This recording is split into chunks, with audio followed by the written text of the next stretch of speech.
سبح لله ما في السماوات وما في الأرض وهو العزيز الحكيم.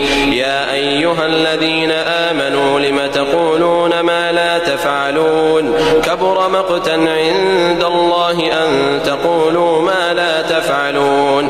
إن الله يحب الذين يقاتلون في سبيله صفا كأنهم بنيان مرصوص.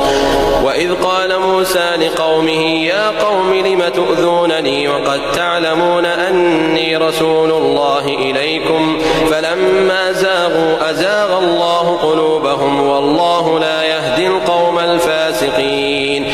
وإذ قال عيسى ابن مريم يا بني إسرائيل إني رسول الله إليكم مصدقا لما بين يدي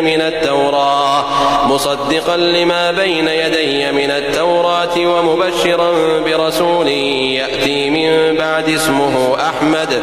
فلما جاءهم بالبينات قالوا هذا سحر مبين.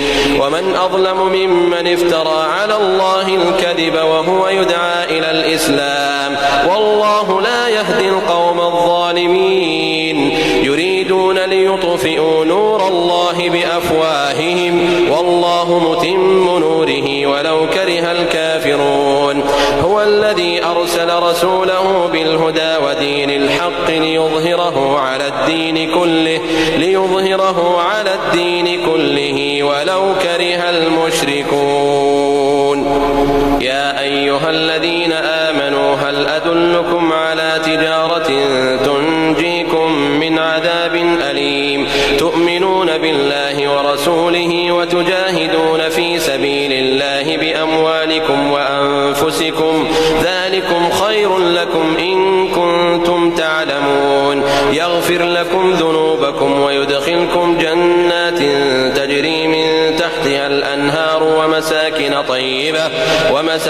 طيبة في جنات عدن ذلك الفوز العظيم. وأخرى تحبونها نصر من الله وفتح قريب وبشر المؤمنين.